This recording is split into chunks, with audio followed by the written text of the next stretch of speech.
program's participants and do not necessarily reflect those of station staff, management, and advertisers.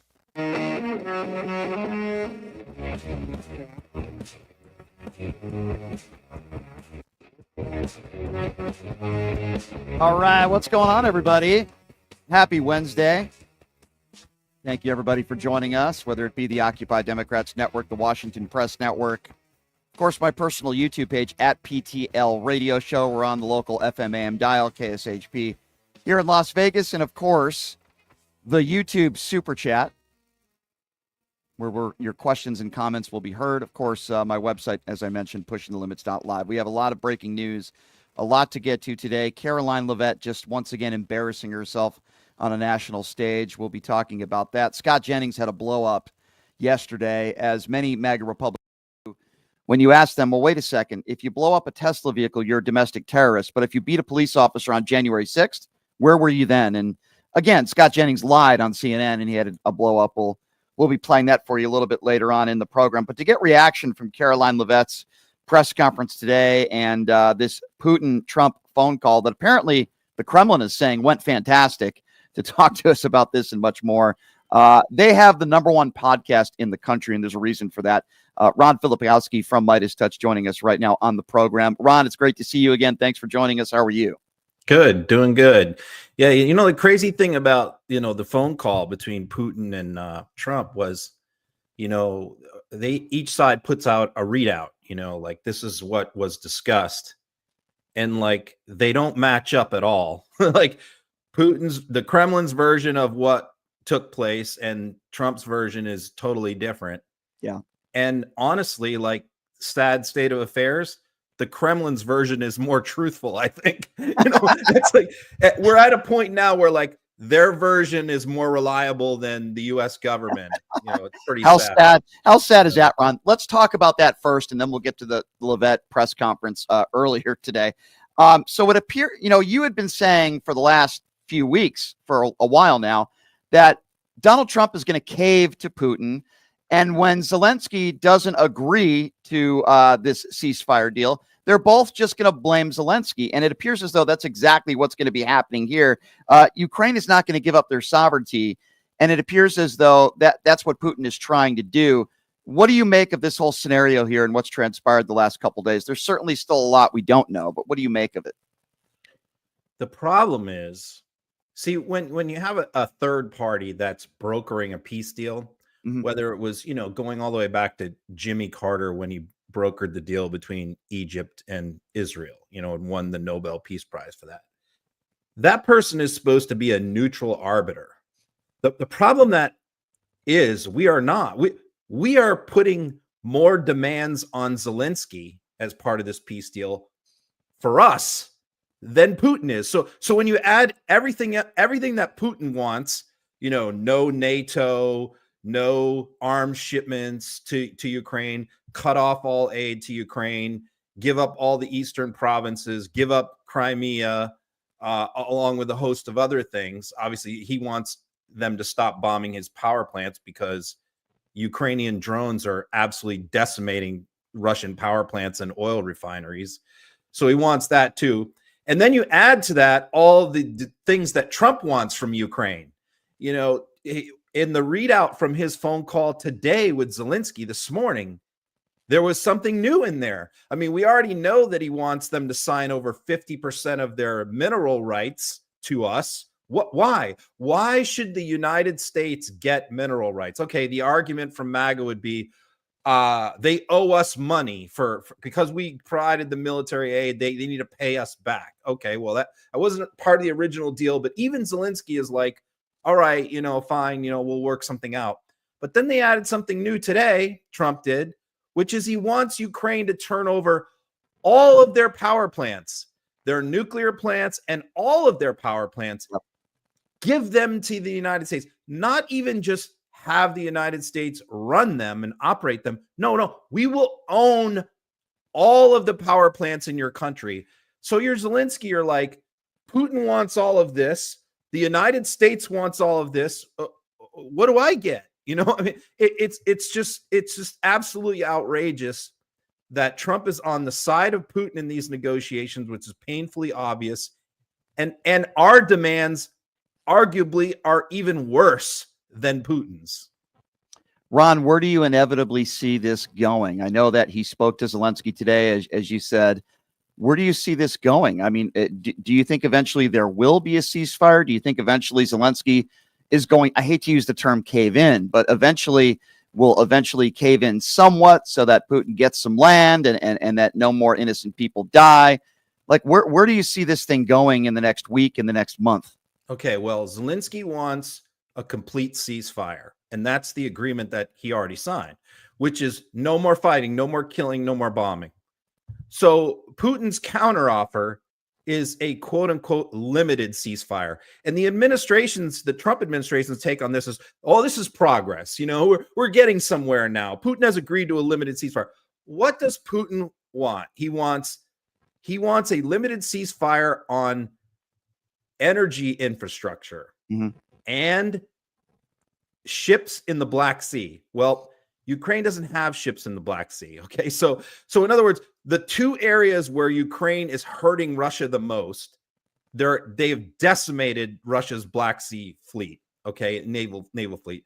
And they've decimated their power, their oil refineries, and their energy infrastructure because Ukraine has developed their own drones, not the United States, their own drones that they're manufacturing that are carrying out strikes on Russian power plants that are devastating. So Putin says, okay, well, I'm willing to agree to a ceasefire on those two things. No more attacks in the Black Sea. There's nothing they control the Black Sea, not Ukraine.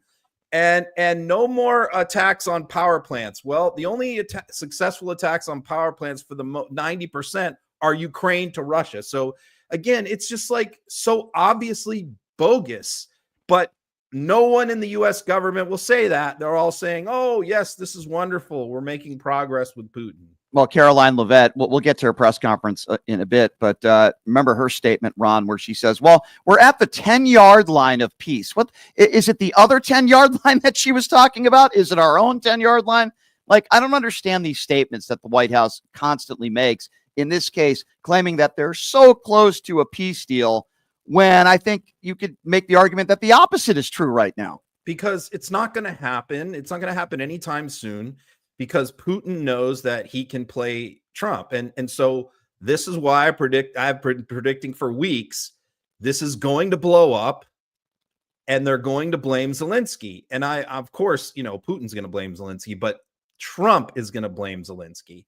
And so how do I see this playing out? I mean, unfortunately, the way I see this playing out is that Zelensky is just going to have to walk away.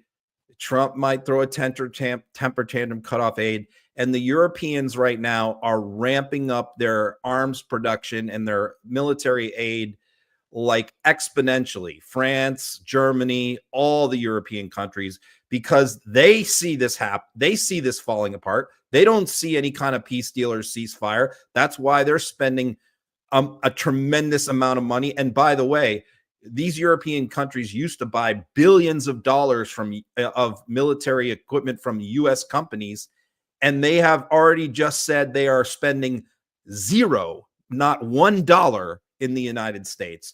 So where they normally would spend hundreds of billions of dollars with companies like Lockheed Martin and others, they are not going to spend anything with us. And Ron, while all this is going on, and obviously this is the most not the most important topic, hockey and Vladimir Putin, but I do find it interesting that they're showing clips of him scoring 8 goals yesterday. And I find it very similar to Donald Trump when he says that he won the club championship. I think these two have that in common, don't they? Where everybody seems to coddle to them. And you got this guy Putin scoring goals against the USA and Donald Trump apparently shooting a 65 on the golf course.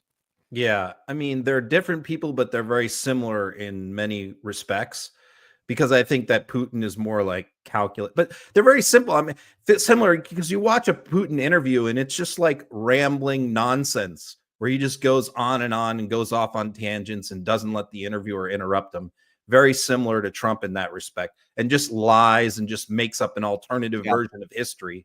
I mean, Putin will give you an entire version of like Eastern European history that's 90% fiction. If you sit there and let him do it, which he does do. And he uses a translator, even though he speaks English, he uses a translator when he talks to Trump because he doesn't want Trump to interrupt him. So he can give these long speeches, which is why their phone call took an hour and a half. It wasn't, I guarantee you, an hour and 10 minutes of that was Putin talking and Trump listening.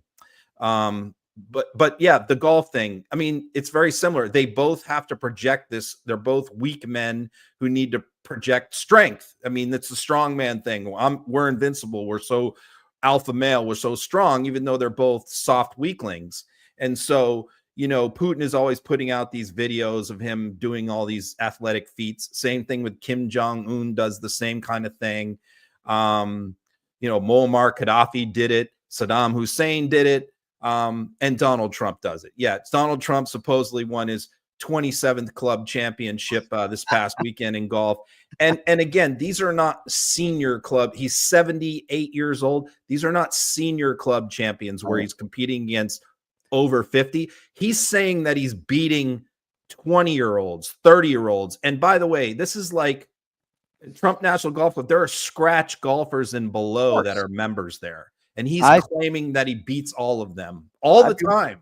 I'd be willing to bet if Donald Trump had to carry his own bag for 18 holes, he wouldn't be able to break 100. But that's my personal opinion. And you showed the video and others of mocking Trump, and he deserves it, of him shanking a golf ball 30 yards away from a green, but yet claiming he won a club championship. Speaking of liars, Ron Filipowski is not a liar from Midas Touch. Speaking of liars, Caroline Leavitt today in her press conference, once again, embarrassing herself. Ron, calling this judge who ruled against Donald Trump an activist, lefty, Democrat judge, and made the case that this was an Obama-appointed judge, when all someone has to do is Google this judge's name and realize that George W. Bush appointed this judge. I mean, here's what I think happened, Ron, and you tell me if you agree or not. She goes into Donald Trump's office, or maybe speaks to Donald Trump on the phone and says, Mr. President, got to do a press conference today. And the president says, you got to hammer this judge. You got to hammer this judge. Call him a Democrat activist. We got to attack the judge. And she doesn't do any homework and just says that Obama appointed this guy. I mean, that's what I think happened here. She does absolutely no homework and once again embarrasses herself again. Most of what she said today came from a Laura Loomer Twitter post. So almost word for word. So I don't think she's getting it from Trump. I think she's getting it from social media, which is pretty, you know, even worse, maybe, you know, because that's, you know, she does no homework. She doesn't prepare. She doesn't know anything. I mean, she was asked about this program being terminated that keeps track of Ukrainian children that were kidnapped by Russia. And she was asked, you know, why this program was terminated and where are all the files, where are all the databases on these kids? Because that seems to have disappeared as well. She doesn't know anything about any of that. So either she, you know, at first I used to think she plays dumb, but now I think she doesn't play dumb. She just is dumb. And she, not only that, I mean, she's not very bright. So fine. If she's like a hard worker and a grinder, you know, and really does her homework and tries hard, then she could probably be all right at this job, but she doesn't care. She literally does no work. She, at least, you know, Kayleigh McEnany went to Harvard Law School and, you know, I believe her stories when she talks about she would spend 8-10 hours a day preparing for those press briefings. And she would walk in with the big ass color coded binder. You know, I mean, for all of Kayleigh's faults, she lied like crazy. She was at least prepared and knew stuff. This lady knows nothing. She knows nothing about the government. She doesn't know anything that's happening in the government. And by the way, let me just say this, as someone who has studied Donald Trump for a long time, Donald Trump is the most litigious person in the history of the United States. Okay. This is not anything like we pay attention to this stuff in the last few years. Donald Trump for 30 years has been involved in over 4,000 lawsuits, 4,000 lawsuits as a plaintiff and a defendant. That's an astonishing amount. That's more than any human in history of the world. Right. And in every single one of those lawsuits, the vast majority of which he lost, There's two common themes. If you go back, you can go back to the 80s. It's all the same stuff. Two common themes. Number one, he always says that he's going to testify, and he never testifies.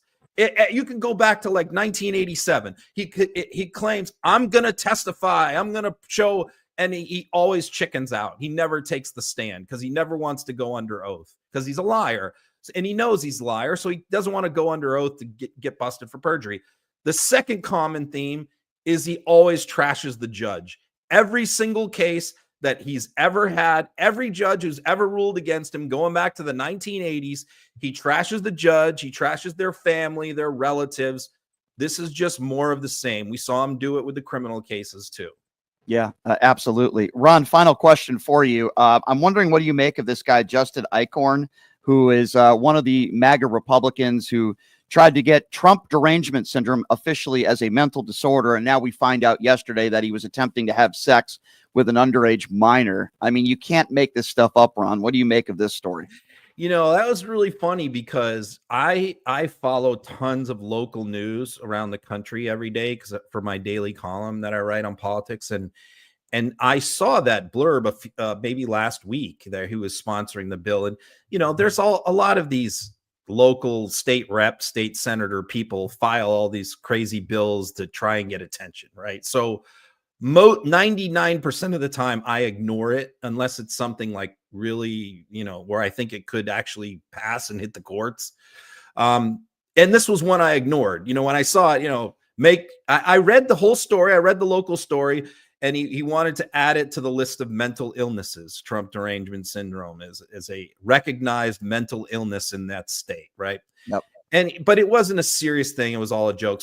So I kind of ignored the story and never posted it, never talked about it, did not put it in my column. And literally 2 days later, this guy gets busted for soliciting an undercover cop who he thought was a 16-year-old girl for sex, allegedly. So yeah, it was just kind of funny, like the timing, how he does that one thing to try and get attention, and literally 2 days later he's trying to meet up with who he thinks is a 16-year-old girl. And by the way, he's 40 years old, married with 4 kids, Christian conservative. But it's all the lefties that are pedophiles, right, Ron? I mean, just absurd. Right. But before we let you go, Ron, what articles are you working on today that you can share with us that people can find? Yeah, I mean, my daily bulletin on politics is, man, it's great. We started 5 months ago. I started 5 months ago. We had like 90,000 people read it a day. And then it went to like 150, et cetera. Now it's consistently in the 5th month, 300,000 people every single day reading that column. And I work on it 14 hours a day. It's just packed. I'm not just trying to hype myself here. If you read it one time, there's no other column about politics in the United States like it. There's nothing close. It covers everything, left, right, national, international. I follow thousands of reporters all over the world, and I consume all of their reporting and distill it down into one monster column of little blurbs, just quick hits.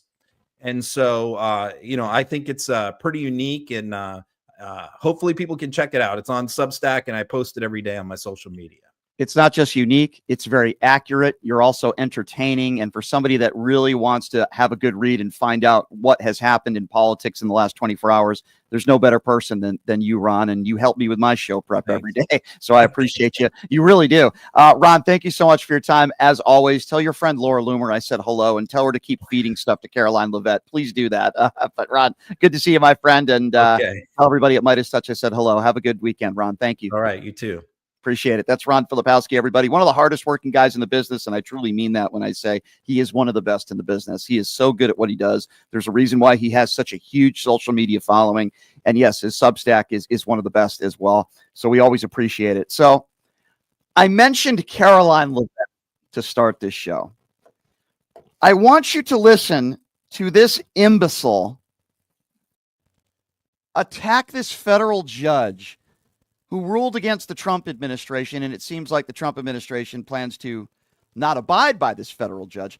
But listen to Caroline Levitt lie and say that this was an Obama-appointed judge, and then gets fact-checked by a reporter in that room. Have a listen to this. Judge Boasberg, is a Democrat activist.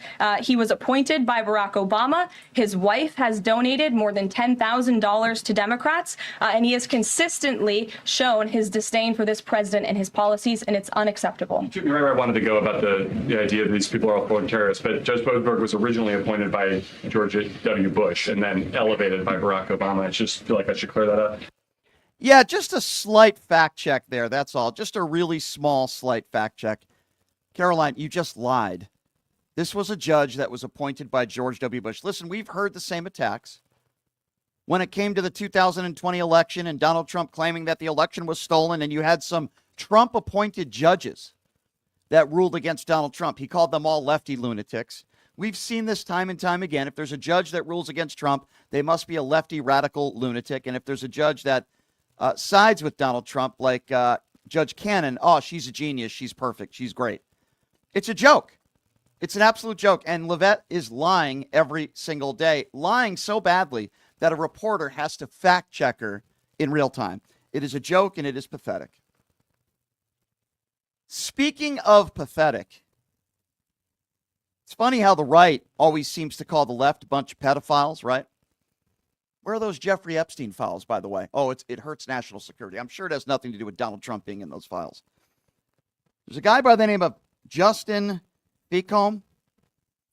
This is the guy last week who tried to pass a bill calling Trump derangement syndrome as a mental disorder. Well, it turns out that Justin is the guy that apparently has the mental disorder, or maybe something far worse. Apparently, he's attracted to young teenage girls. I mean, real young. Because good old Justin was just caught trying to meet up, having sex with a 16-year-old girl. But this is the wholesome Republican Christian that recently, when he was running for office, put out this campaign ad with he and his family. Have a listen to this. Hi, I'm State Senator Justin Icorn. I'm Brittany. I'm William. I'm Belle. I'm Ben. And I'm Amy. And it has been the honor of a lifetime to serve Senate District 5 the last 6 years in the Minnesota Senate. And now with redistricting and the new lines being drawn, I'm looking forward to serving the new Senate District 6, including Itasca, Cass, and Crow Wing counties. I've grown up in Grand Rapids, started my business here, raised my family here, and I will continue to bring our northern Minnesota values to St. Paul. I look forward to meeting folks in the new Senate District 6, and I look forward to earning your vote in November. Yeah, it didn't go too well for him now, is it? Because he's in jail. He met with an undercover cop who he thought was 16 years old and allegedly tried to have sex with her. But you see, guys like this are more into passing bills if you might have Trump derangement syndrome. Well, you know what I have derangement syndrome against? Pedophiles, sir. That's exactly what you are. You're in jail right now because you tried to meet up with a 16-year-old girl, allegedly trying to have sexual relations with her. These are what some of these MAGA Republicans do. And I'm sure this is the same guy who preached God every day, who preached the Bible every day, who preached about how wholesome he is about family values. You know, again, that's what they do. They have a problem with drag queens. They want to ban books. These are the same people that cheat on their wives and worse, much worse, try to meet up with 16-year-olds to have sexual relations with. Well, Justin, you're behind bars right now, and I hope they lock up the key, and I hope you sit in a jail cell for the rest of your life with P. Diddy. While all this other stuff was going on, Scott Jennings, who I think is an utter douchebag, had a blow-up on CNN yesterday once again. And Neera Tanden, who I think is fantastic, made a point on CNN yesterday, the same point that I was making yesterday when I did my show. And the point that I was trying to make was this. A lot of these MAGA Republicans out there, like Scott Jennings, the douchebag, that's going to be his new nickname on this show, they call people domestic terrorists that light Tesla cars on fire. Listen, I will be the first one to admit, if you're doing that, it's wrong. And I hope you're held to account to the highest extent of the law. If I owned a Tesla, which I didn't, I would certainly want those people held to account. I don't, but I still want them to be put in jail, right? Do I think they're domestic terrorists? Well, I don't know about that. Certainly it's destruction of property. It's arson. And I don't abide by it. And by the way, I haven't heard any prominent Democrat that's an elected official that has condoned this sort of violence either. But immediately, people like Scott Jennings and Donald Trump call whoever did this, lit up some cars on fire. Thank God in Las Vegas, nobody was injured or hurt. But they immediately call them domestic terrorists. But you see, when it comes to January 6th, if you beat police officers with their own batons and pepper sprayed them and bear sprayed them and took their shields from them, some of those officers got traumatic brain injury. We know what happened on January 6th. Those people are called patriots. Beat a police officer. If you're a Donald Trump supporter, you're a patriot and you get pardoned. Light a Tesla car on fire, which I don't condone, you're a domestic terrorist. So Neera Tanden questions Scott Jennings on this. By the way, Scott Jennings lied. He's never been forceful about January 6th. But listen to how he insults her when she puts him in a corner. Listen to this.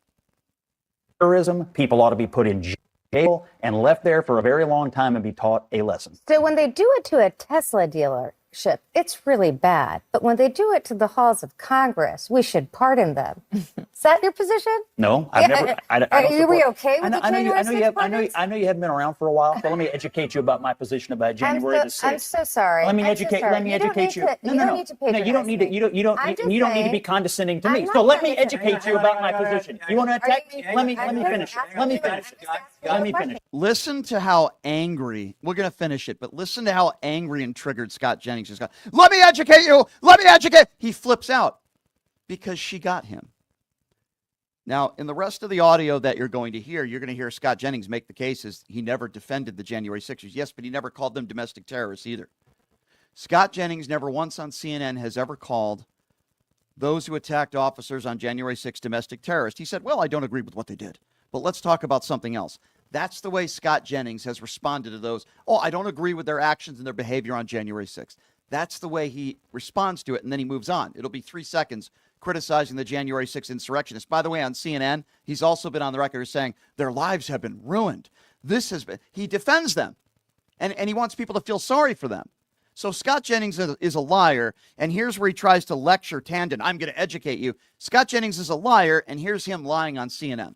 Let's do this January I'm just 6th asking and you then a Neera. question. Yeah. I'm sorry you're getting emotional. I'm sorry you're a condescending person who hasn't been paying attention to what I do. Okay. Stop, guys. So here's the issue. I didn't support what happened on January the 6th and was one of the first Republicans to call it out. I don't support the pardons. I have repeatedly, just like my friend Ashley here, said that no violence in our political system is acceptable. But this right here, what's going on with a guy who helps our country, who runs successful companies, who doesn't have to be doing this, and now one of his companies is under systematic terroristic threat and violence all over the country, and people seem to be laughing about it or fine with it. It's outrageous. I've sat at this table and had people say, we should cut Elon Musk from the government totally. He rescued our astronauts today. Is that what we want? First of all, Scott Jennings is lying again.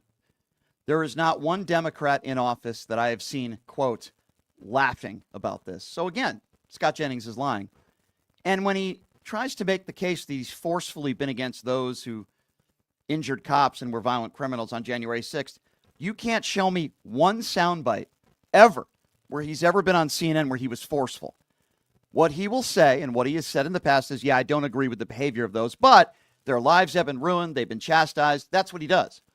Not even 1% as forceful as he is with people who light Tesla vehicles on fire. Again, I don't condone it. Nobody was injured. Nobody was killed. Nobody was hurt. You have some property that was damaged, which is terrible. Those people deserve to be in jail as well. But Jennings has been 20 times more forceful on somebody who lights a Tesla car on fire than somebody who beats a cop. Is that what we want?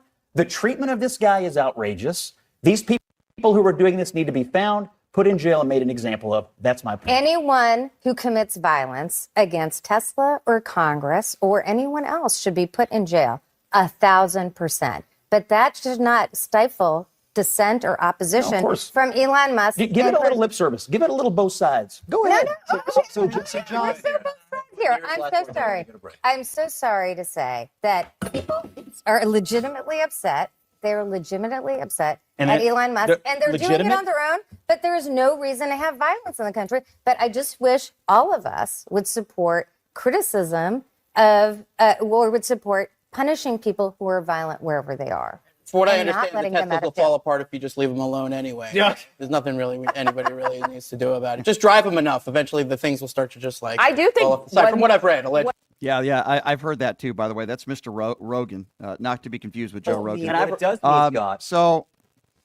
So simply put, Scott Jennings is lying. He has not been forceful about going after those on January 6th that beat cops. At the worst case scenario or the best case scenario for him, he said, yeah, I don't agree with what they did. That's it. That's not being forceful. So Scott Jennings is a douchebag and he's a liar. And Neera Tanden is making a bigger point, which I agree with. I made the same point yesterday before she made the point on CNN, which is, if you light Tesla cars on fire, you're immediately a domestic terrorist. But if you beat police officers on January 6th, you're somehow a patriot and a hostage. That's what she's trying to get at. And Scott Jennings is also part of the problem. He is a condescending prick, a douchebag who gets paid a lot of money on CNN to spew his bigotry and his hatred, and he looks like a clown every day. And I don't know why. I like the opposition being on those types of networks. Scott Jennings is just an idiot. He's a complete idiot with no credibility. And proving that once again, he doesn't think that people should be given human rights. I'm talking about the people who were deported because the White House said that they were gang members. And when questioned today, questioned yesterday, questioned over the weekend, their only response is, well, we're not going to give out their names. And all we know is that some of them had some tattoos on them and we think they're gang members. So we're not going to give them any bit of human rights at all in due process. We're just going to put them on a plane. And even though a judge has has ruled against us, so be it. They're going to stay there. We're not going to give out their names. We're not going to give out any information or evidence on why we think they're gang members other than some of them having tattoos. It's absolutely ridiculous. And listen to this pathetic weasel, Scott Jennings, on CNN yesterday, defending Donald Trump and the administration's actions here. What it does mean, Scott, is the judiciary, the judicial branch needs to work its way through it to understand. And in the meantime, what? These people get to run wild in the United States while we wait? No, That's not that's not what's happening. There's a middle ground where we give humans human rights. And as a country, we give people, even people who are in this country without paperwork, I wouldn't coddle basic human rights. And if you think that's coddling, then I don't think you understand. Last word is your mic. I gotta tell you something. The reason why we have a constitution actually is to protect everyone who, I've heard all these lectures from Republicans about the Constitution protecting people from this overarching government. Just any people. I'll just quickly say this. I just love the hypocrisy. We don't care about the Constitution now. American in the Scott Jennings just called them all terrorists. And my question to Scott Jennings would be, where is your evidence that they are terrorists? The White House hasn't provided names. The White House hasn't provided literally any evidence that these people are terrorists other than the fact that some of them have tattoos. Last I checked, having a tattoo in this country, no matter what it is, doesn't mean you're a terrorist. Pete Hegseth has a tattoo that says, 100% white. Does that mean he's a terrorist? Should we deport him? And Scott Jennings doesn't understand clearly what due process is. He doesn't understand what human rights are. And if he does, then he's just a bald-faced liar. He's probably a little bit of both. And now they're attacking the judge, saying it was appointed by Barack Obama, when obviously the judge that ruled against Donald Trump and his administration was appointed by George W. Bush. They're calling him a left-leaning radical because somehow his wife has donated some money to the Democrat Party. It's the MAGA orange orangutan playbook 101. Judge rules against you. You're doing something unlawful. You're breaking the laws and our Constitution. Just attack the judge. And these idiots like Scott Jennings don't even understand rule of law. But yet they get paid boatloads of money to be right-wing talking heads on CNN. And then the issue of Putin comes into play. And Rogan did a great job yesterday on CNN combating douchebag Scott Jennings, because Jennings is making the case, as is Donald Trump, that Vladimir Putin wants peace. Well, they put that to an end on the CNN panel last night. Have a listen to this.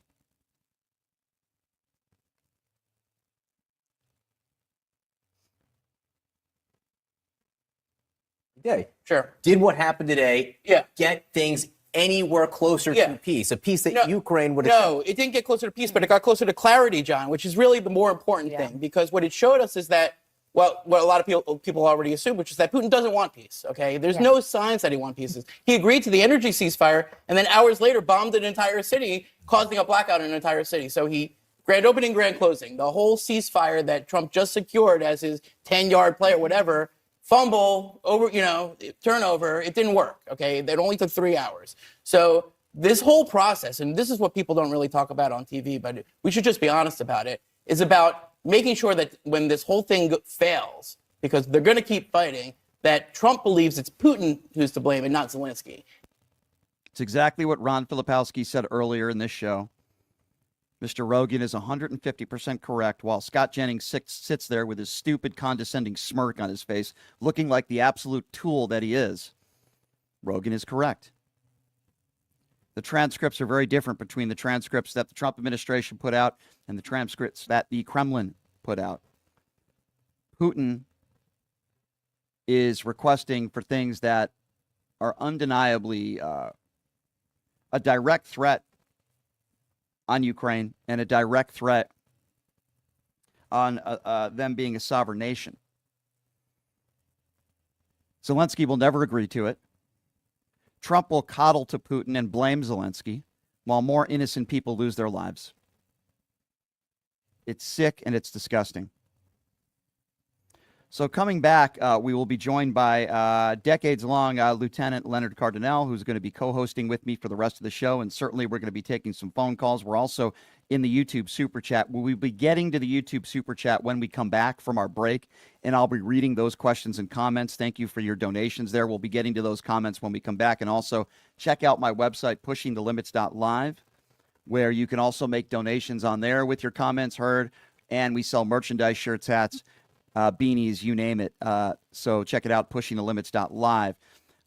This portion of the program is brought to you by Jackson's Bar and Grill, located at Flamingo and Jones, home of the Pass the Puck contest, where you could win up to $500 in free slot play during any Vegas Golden Knights game, as long as you're playing a machine. Great food, great atmosphere. Check them out.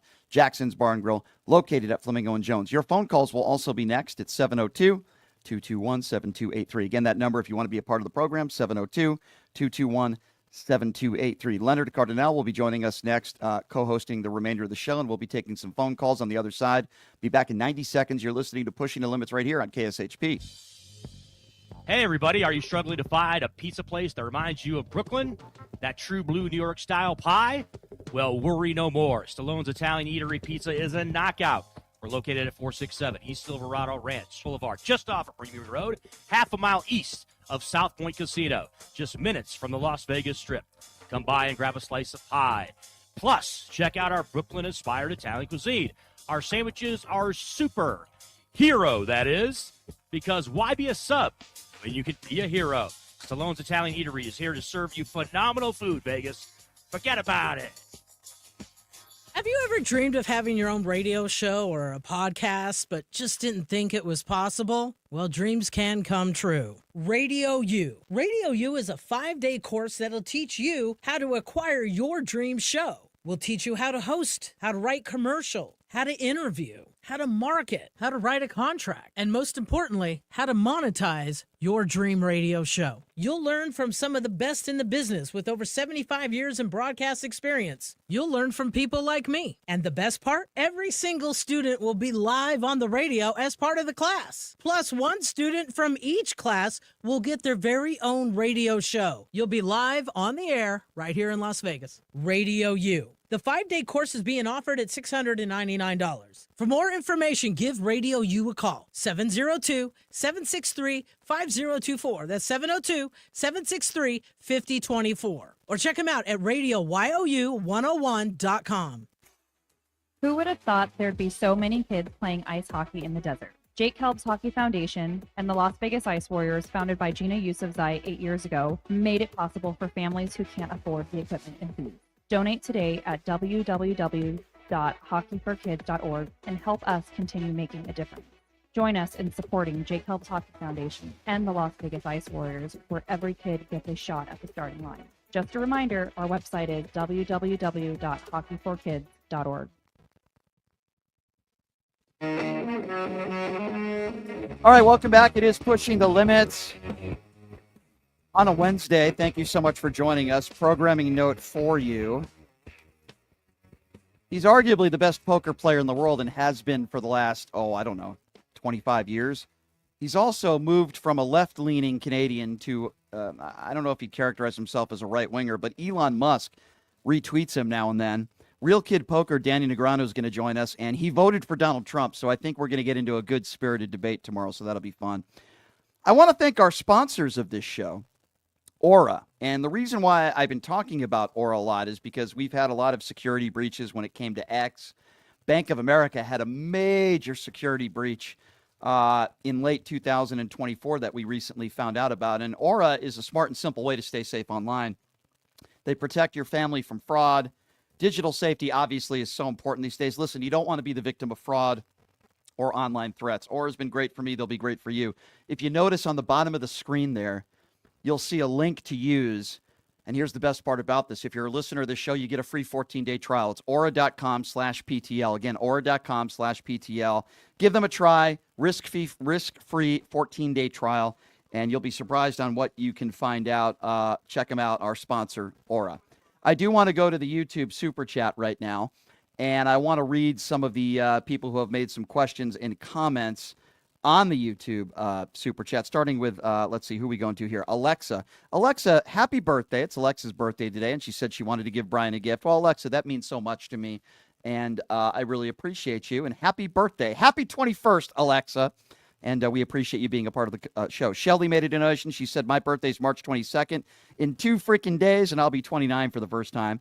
It's a gift from me to Brian and everybody there. Well, Shelly, that's very sweet of you, and a pre-happy birthday to you as well. My birthday is actually coming up on April 16th. Reaver makes a donation and says MAGA should be relieved that bill wasn't passed because if Trump derangement syndrome was recognized as a mental illness, any anti-Trump activist can do anything and get off by pleading insanity. Well, Reaver, I tend to agree with you on that one. You're right about that. Sir Seuss also made a donation, said, why are pedophiles not considered to be terrorists? I think that's a very, very good idea to make them terrorists. I certainly don't disagree with you, and this guy, Justin Fitcham, would be one of them. Shelley says, I want everyone to donate to Brian for my birthday, please, because we love them. Shelley, that is so nice of you and so sweet of you, and we really do appreciate all of your donations. Keep them coming, and it helps us keep the lights on here at PTL, and we appreciate you also pushing the limits.live. All right. With that being said, this man's been very, very patient. He is a longtime lieutenant and police officer for the Metropolitan Police Department here in Las Vegas, and he is co-hosting with me today, Leonard Cardinal. Leonard, it is good to see you, my friend. How are you? Hey, Brian, how you doing? It was actually North Las Vegas Police, and I am retired. I always seem to get that wrong. I did know that you were retired. North Las Vegas, to be specific, which is about, 5 to 10 miles from here? Well, they're connected. So they are, and we have a very good sheriff here. And Sheriff Kevin McMahill. But I do want to ask you about this, being a longtime lieutenant here. What did you make of those Tesla cars that were lit on fire yesterday? What do you make of that? Well, I agree with you. They should be prosecuted to the fullest extent of the law. I would like to see them charged with everything possible. That kind of violence is never acceptable. It does fit the definition in a loose way of a domestic terrorist, but I don't really think that's the spirit of the law. I think what they did on January 6th and the fact that hundreds of people were hurt, people were killed. 5 police officers committed suicide following that particular incident rises to domestic terrorism. And it was an attack on the Capitol for all to see. And like you said, Scott Jennings, I mean, just to watch him on CNN try to talk in circles and get around that fact. But as a police officer, you never want to see that. They attacked police officers with poles and flags, and they put up a gallows, and they were looking for Nancy Pelosi because they wanted to do harm to her. And then they go back and say, well, we were just on a tour of the Capitol that day, and they show people walking through peacefully. And so I think it is really damaging, and I don't condone the burning of the cars, but there have been protests at Tesla sites, and it doesn't seem like it's getting a whole lot of attention. A lot of the protests throughout the United States and other countries, and I don't know why. I don't know why that's not on the forefront, but I think they need to show how upset the world is at Trump and Trump's policies. And this morning, they gave him another 24 hours to answer simple questions, which I disagreed with, but at least the judges are holding the line, so to speak. Those judges are holding the line, and those are the judges that Donald Trump and his administration continue to attack. And it's interesting, as Caroline Leavitt who's done this show before, who I knew was just a complete clown and an imbecile. Caroline Leavitt said today in a White House press conference that this is a Democrat radical judge, the same type of language they used of the judge that presided in the E. Jean Carroll case and many of these other cases that Donald Trump lost. And it turns out that it wasn't Barack Obama who gave this guy the hire that they're claiming. It was actually George W. Bush. So this is a George W. Bush judge that they're claiming is a lefty radical. And, you know, this is the same woman who gets up there and doesn't even understand how tariffs work. She literally lies on a regular basis. And then when reporters are asking her today, can you please give us more information on these flights or these deportations? Can you give us any more information? No, we can't do that. It's a security breach. We can't do it. They can't release names. They can't tell us any evidence that they found that these were gang members other than the fact that some of them had some tattoos. Well, that's a very loose interpretation of the Alien Enemies Act from 1798. And I understand they're trying to find a provision that fits their narrative, but it really doesn't fit. You're supposed to be at war with the country that you're sending them back to, and it's supposed to be that they're flooding your country with certain kinds of people that you can't trust. And I think that if the Trump administration would just stick to the rules, they would find that they can be pretty effective. But he wants it to be super quick, super fast. Last I checked, only about 58,000 were deported. He's supposed to be in the hundreds of thousands or millions by now, which we all knew was impossible. What do you make, Leonard, of this guy, Justin Fitcham, who tried to implement a bill, or at least attempted to last week, labeling Trump derangement syndrome as a mental disorder? This is actually this is serious. This isn't a Saturday Night Live skit. And now we've learned that he allegedly was trying to link up and have sex with a 16-year-old girl. I mean, you want to talk about blatant hypocrisy, and there are people in society today that they want to ban books. The same people that attack drag queens and drag queen readings are the same people that will say thoughts and prayers after our children are getting gunned down in our schools. Their priorities are ass backwards, but this is even worse because now this is a guy who has a family, by the way. He's married with kids. Well, there seems to be a strangeness surrounding their whole culture when it comes to those types of things, pedophilia. Mike Johnson, the Speaker of the House, had some kind of sex pact or porn pact. Do you remember what it was called with his son? Accountability partner. They were tracking each other. An accountability partner. Porn usage by his own admission. And so I don't know if that's an element of the syndrome, but there's definitely some brainwashing. It's a cult. I mean, let's face it. I've looked into the eyes of friends that I've had for decades, and they're just spewing out stuff that's a complete falsehood, totally inaccurate. And you're sitting there having a conversation, providing factual information, and they just have a glazed look in their eye and just Fox News talking points, one after the other, but no real basis of fact. And so I think it is a bit of a strange syndrome. It seems to be some kind of I call it Trump fellatio syndrome. TFS is the word that I use, because if you're wearing the Donald Trump knee pads 24/7 like a Caroline Leavitt, then I think that is a mental illness or a syndrome. Trump derangement syndrome, there's no such thing as derangement syndrome. I call it Trump honesty syndrome. We have a problem with calling speaking truth to power and separating fact from fiction. So and they always get so mad. Yeah, that's like their go-to is the whataboutism and interrupting you and getting mad and not allowing you. None of them sit back and they say they will. They'll be like, okay, I'm gonna let you. And as soon as you start talking, especially Scott Jennings from CNN, he will not let you get, especially if you're making a good factual point that leads to a conclusion. Yeah, they will curl into their right-wing MAGA pretzel. Just want to go to my website. Rose made a nice donation on pushingthelimits.live. She says, "Happy birthday, Shelley. And Alexa, keep up the good work, Brian." Well, Rose, we appreciate you and we appreciate your generosity. Thank you so much. We do appreciate you.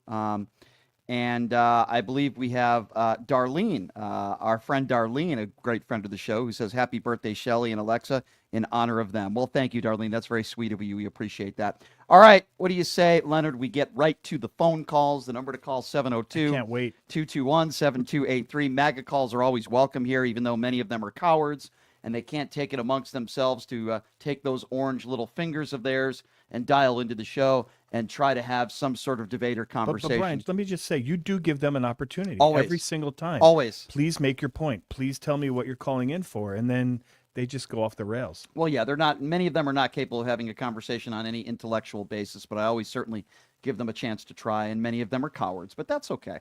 We have a great listenership here, and we have a wonderful family, as I like to call it, the family PTL Nation, and that ain't going to change. It's only going to get bigger and bigger by the day. 702-221-7283 is the number to call. Again, 702-221-7283 is the number to call. Let's start off with Terry, who's calling out of Maryland. What's up, Terry? Good afternoon, Brian. Good afternoon, Leonard. Good afternoon. From Maryland. Quick question for both of you, your thoughts. Did you happen to see the interview with Chris Cuomo and Steve Bannon? Bannon said he and some of Trump's minions are working on something to get Trump a third term. Yeah. Thoughts? Yeah, so I did hear that, and this is why I tell people don't take this for granted. Well, Donald Trump is going to try to find a way, if he makes it that long, he's going to try to find a way to stay in power. Now, that might be running as VP. I don't know. Donald Trump is going to find a way to not leave the White House, and I will give Bill Maher credit for this. Years ago, in his first administration, Bill Maher is the one that said he's not going to leave the White House, and everybody laughed at Bill Maher. Bill Maher was right. I mean, January 6th is a perfect example of that. So I don't put anything past Donald Trump. I don't put anything past the people that are working for Donald Trump. And when Steve Bannon makes a statement like that, even though Steve Bannon is an unserious man, I think we have to take what he says seriously, at least when he comes to this, Leonard. They're going to try to challenge the Constitution because the Constitution clearly says 2 terms. That's it. It's really not even very wordy, but they're going to try to challenge that. Yeah. So I think we need to take it seriously. Steve Bannon is an imbecile, and I'm very disappointed in Chris Cuomo, in what he's turned out to be. He's a very he different, went the other way, very completely. different. And it's not even that he went the other way; it's that he just says things that are the other way because I think he's appealing to an audience. That's unfortunately Cuomo's sad. He's just like Mika Brzezinski in the morning on MSNBC with Joe Scarborough. They're very similar in a lot of ways. Oh, I totally agree with all of that, and this is just very concerning to me. It really is. Well, it should be. It should be. Yeah, absolutely. You're not a normal. You're not a normal human being if it's not concerning to you. So, well, Terry, you know what concerns me is that the Democrats do not have a plan. In other words, even down the road, Trump and his administration have a plan. But if you ask, what's the 2029 plan from the Democrats? What's your Project 2029? What's the future? What do we believe in? They have no leadership and no answers. And I'm sorry to say that their approval ratings at 29%. You're right. I'm not going to disagree with you there. Thank you, Michelle, for your YouTube super chat donation saying celebrating all the Aries babies out there this afternoon, just like my hubby. Well, I'm one of those as well, Michelle. We appreciate your contribution. Thank you so much, my dear. 702-221-7283. Let's go to North Las Vegas, where Leonard was an officer for decades. Let's go to Escura. Escura calling out of North Las Vegas. Hello, Escura. Hi, Sakura. But nice to meet you again. Sorry. Thank you. Thank you for calling in. Go right ahead. Yeah, I can tell you because I called because I know tomorrow there's going to be a rally for Bernie Sanders and AOC here in North Las Vegas. Correct. Yes, there is. Yep. So yeah, so I'll be attending to that meeting. So I'll be, asking questions about it. My understanding is it's kind of a rally how to fight this oligarchy. That's I think Stephen Horsford, a local Stephen Horsford, will be there as well. I think AOC is awesome. She's a little bit further to the left to my liking, but I have a lot of respect for her. I think she's a very intelligent, hardworking woman, and I appreciate her. She's one of those politicians. She's not in it to get rich. She's in it, I truly believe, because she cares about the American people. And Bernie Sanders is the same guy, in that aspect where I have a lot of respect for Bernie Sanders as well. Yeah, and after that, supposedly later at the same night, that there was going to be another town hall meeting with, I think, Stanford Holford, I think Jackie Rosen, Susan Lee. Yep. And Martha Cortez as well happening. Well, I'm also going to be going to that as well. I'm a little disappointed in Catherine Cortez Masto, my friend, and the reason why I'm disappointed in her is because she was one of the people, Leonard, I don't know if you were aware, that voted for this GOP spending bill. I'm very disappointed. Her and Rosen were on opposite sides of it. Yeah, I have a lot more respect for Rosen, I'll tell you this, than I did a week ago. Jackie Rosen voted against the bill. It was the right thing to do. So I would ask her that at this town hall, and I got to find out where this town hall is because I might go to it actually, and I might ask her that question. Thank you, Alexa, for your donation. This for Luck Dragon. Thank you very much, Alexa, for your donation in the super chat. 702-221-7283 is the number to call if you want to be a part of the conversation. Let's go to Mark. Mark is calling out of Pennsylvania. Hey, Mark, what's going on, man? And hey, Brian, how are you, man? Good, Mark. I also like your guest. Oh, thank you, Mark. I appreciate your guest as well. What was really concerning me this whole time, and I see them inching closer and closer to the line, but not actually kind of like holding back slightly, is the fact that Trump disobeying judges' orders. Now, the only thing I believe, you tell me what your opinion is, the only thing that's really stopping them from being full-blown denial or not obeying any judge's orders because of, and I did some research on this, what that white supremacist Senator Kennedy stated to the people that was standing in front of him while being confirmed, was he actually stated that you are not to disobey any judge's orders. And this is the only reason why I'm confirming you people. I think that message kind of like maybe stopped Trump from going full blown because he would start getting some big blowback from Congress. What do you think? Go ahead, Leonard.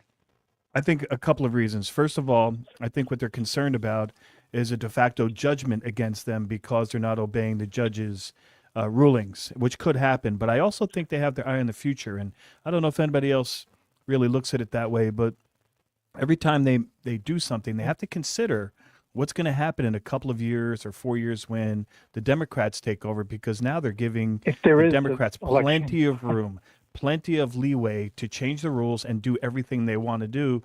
And they're setting case laws. So all you have to do is go back and say, well, the Supreme Court said, or the appellate judge said. And so I think in real time, what they're worried about is judgments against them that they're going to have to fight, which is going to tie it up for years, which is going to put us in the midterms and then obviously the next election. So I think it's kind of twofold.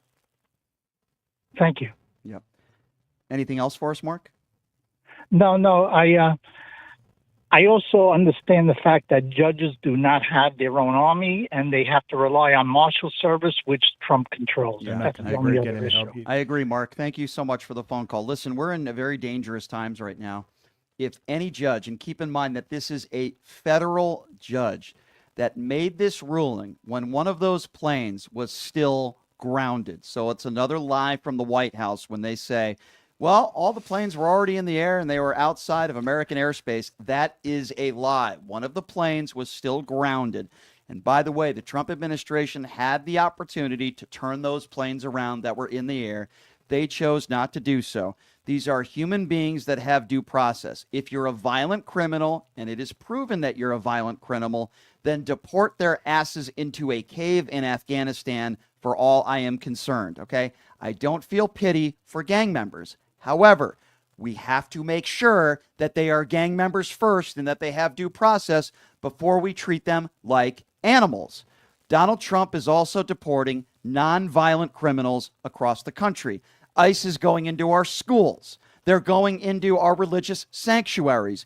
And while they use the excuse, well, we were trying to find this violent criminal, but it just so happened that there were 20 nonviolent criminals that were deported as well because they didn't have the proper paperwork. That is not an excuse. That is not the country that I want to live in. I do not want to live in a country where nonviolent criminals that have lived in this country for decades, that pay their taxes and have families here, are being deported because they don't have the right paperwork. And if the argument from the far right is, just do it the right way, come into this country legally, then maybe we need to have a better system that doesn't take 10 or 15 years for you to be legal. And it's also not cheap to do so either. 702-221-7283 is the number to call. And again, that number, if you want to be a part of the conversation, 702-221-7283. I just want to go back quickly to the YouTube Super Chat. The Weirdo is always my favorite name. The Weirdo says, I was watching the new movie Civil War and was upset they didn't go into detail as to why the new Civil War started. Then I realized we are living in that era. I believe, listen, I agree. I thought that movie Civil War was a little bit overrated, by the way. I'll be honest. It was weak. It could have been better. I thought it was a little bit overrated, but it was okay. It was okay. It did, the part where he says, I'm an American, and then the guy says, what kind of American? Yeah. That was a little daunting. It was. 702-221-7283 is the number to call. All right, why don't we go to Mike? Mike is calling out of Texas. Again, that number, 702-221-7283. What's up, Mike? Hey, Brian, Leonard, how y'all doing? Good. Hi, Mike. I just want to make an observation about Trump and Putin and this war.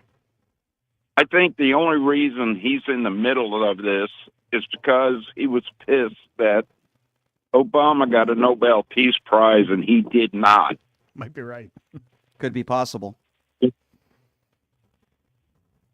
Could be very possible. I think a big moment was during the president's dinner, I believe, or the media dinner. I forgot what they call it. You guys could help me in the chat maybe.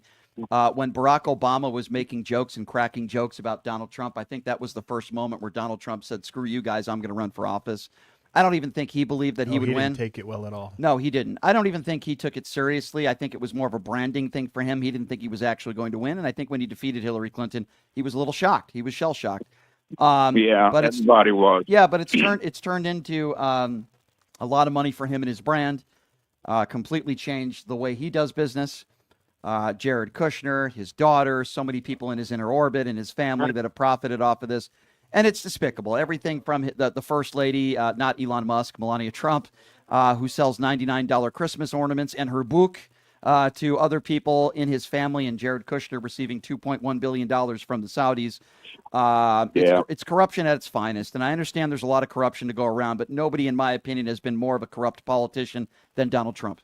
I think they're getting ready to carve up Ukraine for all the rare minerals and all the land. And I think is it possible they're leaving the infrastructure and the power grids alone because they don't want to destroy it because they plan on occupying it? That's possible. Very possible. But, what's very important is I think we're close to day 60, if I'm not mistaken, of Donald Trump's tenure. The war in Ukraine is still going on. It 24 hours. Hasn't gotten any better. Yeah, it's going to be gone in 24 that's right. hours. He was just being sarcastic. Yeah, he was just being sarcastic. Just like talking about injecting yourself with disinfectant. He was just joking. And how can we get the light into the body? Yeah, how do we get that? Can we get the light into it? Could disappear in 24 hours, you frickin' imbecile. You orange orangutan, adjudicated rapist imbecile, you fat blob. Oh, anyway. Thank you for the call, my friend. Be safe out there in Texas. Boy, do you guys have a terrible governor in Governor Abhole. Oh, what a terrible they were governor. saying on social media that people have been noticing, I don't know if you noticed, but Trump's been moving his belt line up. I saw that. Yeah. I haven't seen that. But it's going to be up to his boobs coming up here in a few days, I think, from what I heard. That fat slob eats his KFC every day. Listen, I'm not on the front of Fitness Magazine, okay? But have you seen Donald Trump swing a golf club? I don't even know how he can swing a golf club. The guy, he's a morbidly obese, disgusting orange clown. That's what he is. Can you imagine the hell that Stormy Daniels had to go through for 14 seconds? I've heard her estimate. I mean, she did make about $10,000 a second. So, I mean, take that for what you will. 702-221-7283 is the number to call if you would like to be a part of the conversation. Let's go to Shelly. Shelly is next up on PTL. What's up? She's calling out of West Virginia. What's up, Shelly? Hey, Brian, you make my freaking day every day. Oh, I appreciate that. Thank you. And I thank everybody in the chat for wishing me a happy 29th birthday. Happy birthday. Well, happy birthday. Plus. Anyway, Leonard, you are a hero, and you are a patriot, not the January 6ers. And Elon has insurance. We all know that, a ton of it. And we knew that when they started this immigration crap, that people who were not criminals would get wrapped up in this crap. Yeah. We knew that. Yeah. And and they did not have due process whatsoever. I agree. I think the only person that's not wrapping up is Elon Musk. What is? I just heard he had his 13th or 14th kid. That's what I heard. What a wonderful father. I thought it was more than that. Is it? It might be more. It probably is more. There's probably a lot of kids And out there he Scott doesn't Jennings know. is a moron. Complete moron. Complete moron. I agree Thank with you, you. dear. Thank you. Thank you. If Laura Loomer and Stephen Miller had a child, it would be Scott my Jennings. God. Yeah, it would be Scott Jennings. That's who it would be. Thank you, Shelley. It's good to hear from you. Let's go to Al. Al is next up on PTL. funny. What's up, Al? Hey, Brian. Thanks for taking my call. I kind of wanted to ask something to the officer. I'm a strong supporter of law enforcement. I think we have a fantastic sheriff. There's a bill out there, AB 415, and I have a question for the officer. It addresses the fact that we have a lot of abandoned vehicles. And I was doing my homework, and there's a county in Nevada. There's a county in California called the Nevada County, which charges $1 DMV fees to get rid of these cars. Now, I'm an electronics engineer, and I was really shocked when we realized that all of our great designs were really toxic waste dumps after about a year or a year and a half or 2 years when you had to throw away computers and TVs, and now they charge disposal fees. Even when you go do your oil, they charge disposal fees. My question to the officer, I'm sure he knows of all these abandoned cars that are all over and they're a nuisance. Would he support a $1 DMV fee and a $2 or $3 for RFV fee? Does he think that's a wise decision, that we're being intelligent, or are we really being penny wise and a dollar short and creating a problem here? Does he support? Well, I know what DMV fee? charges me to register my vehicles every year, and I don't think they need any extra money. However, if you're going to abandon a vehicle, here's what's really going on behind the scenes. If you go to the east side or other parts of town, because I've been there are vehicles parked everywhere for sale. A lot of them are for sale, and a lot of them are in low income and minority neighborhoods. So the question is this to make it so that people can't sell their vehicles, or is it legit? So I have a question for you, Al. Yes, sir. You say you're a law and order guy. I've heard you say that before. You say you're pro-police and you back the blue. I've heard you say that before. Then why would you vote for a guy that pardons people who beat police officers? Like that can help me understand that, Al. I know. Well, the thing is that, first of all, that you're switching the subject. No, I'm not. Whoa. Hold on. No, you are. No. He defined himself. No. Hold on a second, Al. Al, I am not hanging up on you. Stay on the line, and I want to give you the opportunity. I am not changing the subject. You started the phone call by saying you were back the blue pro-police. I'm talking about backing the blue pro-police. Guess what, Al? I back the police. Doesn't mean I don't call out bad cops like Derek Chauvin. I mean, listen, Leonard would do the same. I've heard him do the same. I'm asking you a very specific question about backing the blue with law and order. You started the conversation by saying that. I ask you again, if you claim that you back the blue and you're a law and order guy, then why would you support the guy that literally pardoned a bunch of January 6th insurrectionists that beat cops? Al, I'm not changing the subject. Please answer the question.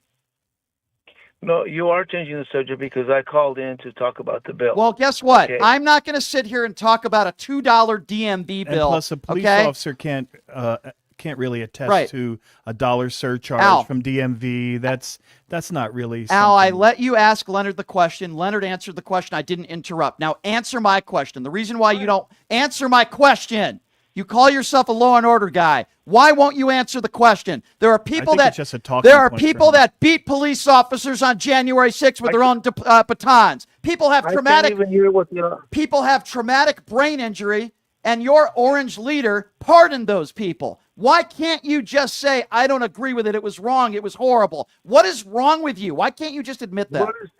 What was wrong and horrible? What are you talking about? What was wrong and Or horrible? you're kind of being hypocritical. I will repeat myself again, Okay, and okay. Al, with respect. Okay, please- why am I being Al, hypocritical? Al, with respect. Okay, now if you Al, don't, if Al, you I'm going to don't answer your agree- question. I'm going to answer your First of all- question. You just first of asked me a all, I don't question. agree with- Bottom down. Was that a rhetorical question? Get the MAGA wax out of your ears. I will repeat the question again for a third time. You claim you're back the blue. You claim you're law and order. Those were the first words out of your mouth in this phone call. I did not interrupt you. If you claim you're back the blue, then why would you vote for a guy that called those people hostages and patriots and pardoned them? Please answer the question directly. Okay, when do I get to answer what the policeman said? Because I don't agree with. I want to rebuttal his response. Okay. Please answer my question, Al. I understand you don't like my question. Please answer it, and then we can continue the conversation. Go ahead, Al. What are you? Okay, so what are you? Why? What was your question again? For the for the fourth time, I will quickly repeat it. You started this phone call. You claim that you are law and order. You claim you're back the blue. I didn't interrupt you. My question to you is, if you are back the blue, then why would you support a president who defined those who beat police officers on January 6th as patriots and hostages and pardoned them? Do you have a problem with that, and will you call that out? I don't think that he should have pardoned all of them. Okay, some of those guys did serve their time. Okay, and I don't 100% agree with that decision, but it's not a deal breaker for all the other things that Donald Trump is going to represent. So I don't 100% support that. That's my answer. Now, can I talk to the police? No, hold on a second. I'm going to respond to what you just said. You don't 100% agree. I am specifically, you said that you're back the blue. What would you have said if Joe Biden pardoned people who beat cops? Would you have answered it the same way? Well, I don't 100% agree with it, but it's not a deal breaker for me. All right, fair enough. You're a law and order guy. Let's switch to law and order for a moment. When a federal judge rules a certain way, and Donald Trump and Caroline Leavitt attack the judge's family, call him a lefty radical judge when he was appointed by George W. Bush. You claim to call yourself law and order. Is that a responsible president of the United States? What judge are you in particular talking about? I'm amazed that you don't know the judge that I am talking about here, but the judge that I am referring to is the specific judge that ruled against the Trump administration when it came to deporting these people that they are calling gang members. He is a federal judge, and he was appointed by George W. Bush.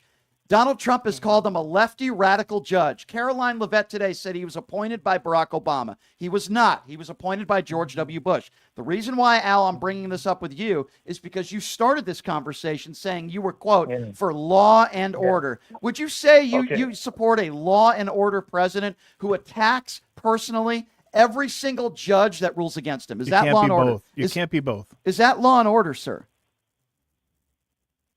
Okay, now I got the policeman should be speaking. You guys, it sounds like you're developing a Joe Biden stutter, sir. It sounds like a MAGA stutter. Okay, no, excuse me, no. First of all, you're changing the subject. No, I'm not changing the subject. Cut him down again. You're the one who started this conversation saying that he qualified himself. Yeah, exactly. Thank you, Leonard. He said he was law and order and pro-police. I just said, how could you support a guy who pardons people who beat cops? You said, well, I don't 100% agree with that, but let's talk about something else. That's called deflection and pivoting.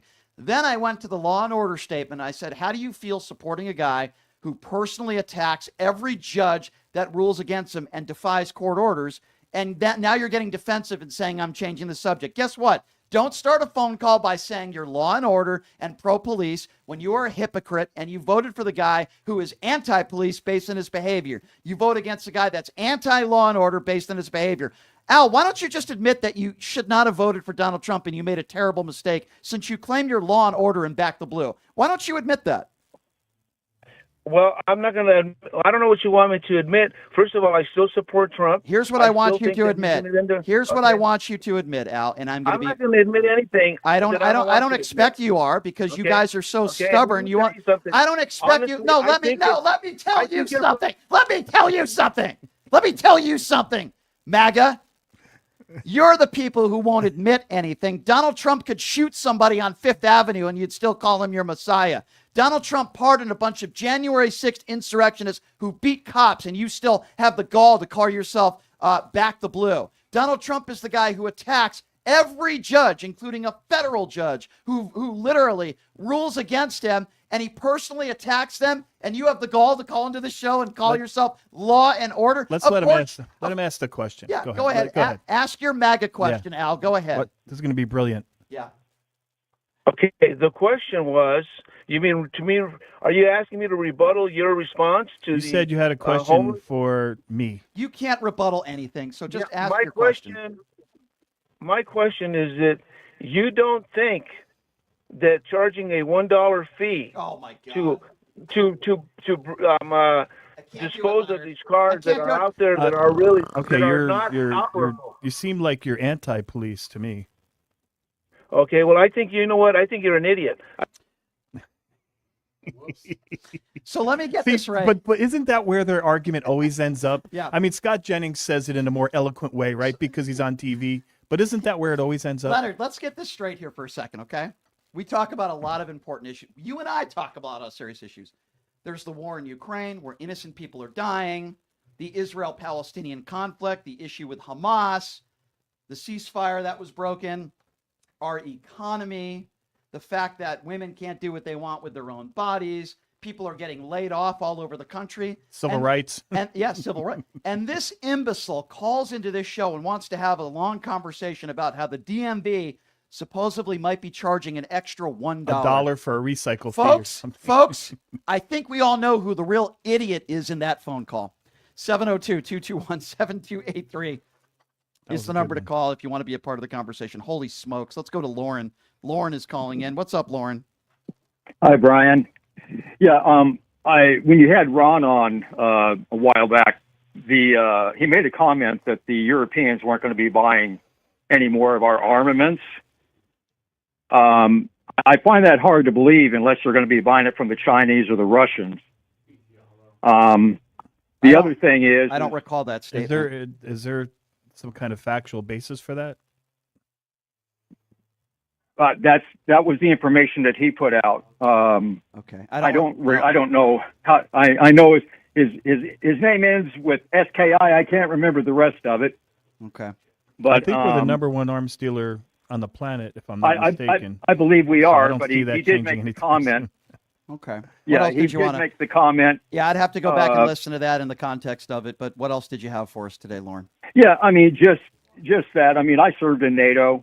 I don't think that based on they might be, for lack of a better term, saber rattling because of the tariff issue. I think that's I don't care if they buy from us or not, personally. Okay, so Lauren, let's go Lauren. Let's just go to what I think is a more serious question, since you're talking about NATO and all this stuff. Let's talk about Putin and Ukraine, because I think that's what you're referring to. So let's talk about that. What do you make of the fact that Russia has not owned up to any concessions, and that it appears as though Donald Trump is coddling to Putin? Putin wants land. Of course, he wants to make sure Ukraine doesn't get into NATO. Don't you think if an evil, murderous dictator and Vladimir Putin invades a country and gets rewarded for it, which it appears Donald Trump is totally okay to reward Putin, don't you think that's dangerous, not just for Ukraine, but for our country and for the world? And don't you have a problem with that? Okay, I think it's in the early stages of negotiations. I don't think that that's an issue. We're gonna our goal is to get those minerals that we want. Okay, but hold on. You don't. Okay, Lauren, I hear you, but I just want to go back to what you just said because I'm reacting to. You don't think it's a big issue that Donald Trump is siding with an evil, murderous dictator, calling Zelensky a dictator, saying that Ukraine started this? That's what he said, which obviously they didn't. You don't think that's an issue? That doesn't bother you? I'm surprised. As the leader of America. Okay. Okay. I'll be very, very honest with you. Good place to start. My opinion is the war never had to start. That's what my opinion is. Okay, but it hold wasn't on. really a war. It was more of an attack. Well, listen, Lauren. Lauren, hold on. Now let me be honest. That is a very generic, general thing. That, of course, the war. I was going to give you the rest. Why? Go ahead. Okay, why I feel the way that I do. Okay, go ahead. The reason that I feel this way is prior to Putin going in, he had asked to have negotiation. Stoltenberg, who was the Secretary General of NATO at that time, he was from Norway. He told Zelensky, do not negotiate with Putin. We will back you. They did negotiate with Putin back in 2017, and Putin... Kamala Harris went there a week or two before they attacked and told him bad idea. I don't see it that way. Well, I don't think that there was enough. So wait, what I are you just did. trying? Are you trying to blame My Vladimir Zelensky? point is, no, I'm not blaming Zelensky. If you want to blame anybody, blame NATO. NATO.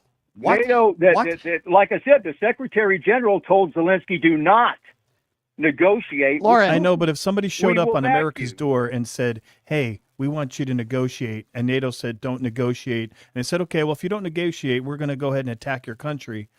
So your premise is that because Zelensky didn't negotiate or agree to negotiate, that Russia could go ahead and attack them, that it was his fault? Is that what you're saying? No, that's not what I'm saying. That negotiations would have definitely. Okay, Lauren, guess made a what? difference in this Zelensky, particular case. Zelensky was literally asked about this, and he has said publicly, even to the media here in the United States, that they had an agreement with Putin and they tried to negotiate with Putin back in 2017, and Putin broke the agreement. So what that means is when you negotiate with somebody and they break an agreement, what makes you think that they're going to be honest when you negotiate with them again? It's kind of like when you're dating a girl and she cheats on you with one of your friends, and then you decide to take her back. Do you trust her right away? Do you trust her again? No, of course not. This is that, and that might be a poor analogy, but I'm trying to make this make sense to you. They tried to negotiate with Putin. In the history of Putin negotiating with all different leaders across the world, he always breaks agreements because he's a evil, murderous dictator who lies. And that's what I'm trying to convey to you. Vladimir Putin. We also used to, I mean, Russia was an ally of ours at one time. They're not an ally of ours now. So to me, that's accurate. They're just not. They're not. Okay. Did you say that you worked for NATO? The Donbass region, which is part of Ukraine now, is ethnic Russian. All right, okay? Here's the bottom line, Lauren. Are you okay with Russia not giving up any concessions and being rewarded for invading our allies? It's a very simple question. I'm not in favor of that. Okay, I appreciate your honesty. That's exactly what Donald Trump is coddling to Putin. He's caving to Vladimir Putin. You can't possibly be okay with that. I just said no. Okay, I don't see it that way. Like I said, I see it in the early stages of negotiations. You see it in the early. I also still feel, irregardless of we will have to agree to disagree. The war never had to take place. Granted, there were negotiations in 2017, but we're talking 2022 is when he did. Why didn't NATO allow Ukraine to join NATO? Why did they hesitate? Why? Because that was one of the conditions that Putin had requested. That was the only thing that Putin didn't want. He did not want Ukraine to become part of NATO. All right, but why did NATO? That was the biggest thing. That was the biggest thing. Okay, but Lauren, obviously the war shouldn't have happened. We all agree it shouldn't have happened. It's not Zelensky's fault. It's not Ukraine's fault. You just admitted to me that, Russia should be giving up concessions. You just admitted to me that, no, we shouldn't be rewarding evil dictators. The guy that you voted for, Donald Trump, is wanting to reward Vladimir Putin for invading our allies. No matter how you think this started or how you think Zelensky might have stopped this from happening, the bottom line is Russia invaded Ukraine. Donald Trump is coddling to an evil, murderous dictator. And instead of blaming NATO, you should be blaming two people, Vladimir Putin for invading Ukraine and Donald Trump to caving to an evil, murderous dictator. Lauren, I appreciate the call. 702-221-7283 is the number to call. Let's go to Couch. Couch is calling out of Texas. Hello, Couch. Hey, Brian, how you doing? Good. What's on your mind? Two things. One, I've been a really good boy for a long time. Will you unblock me on Twitter? Okay, I block a lot of people, so I. What did you say that got you blocked? I don't. I called Michelle Obama a man. Well, here's the thing, right? If you want to have an intellectual conversation with me, or you don't like Michelle Obama, I'm happy to have that conversation with you.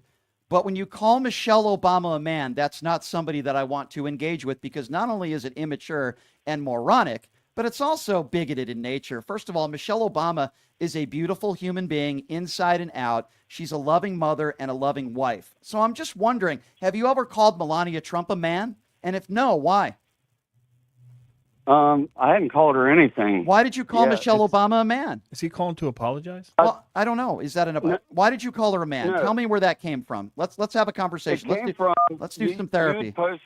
You had posted something about JFK's food policies and how they're exactly like Michelle Obama's, and I said, "Does that mean Michelle Obama's a man?"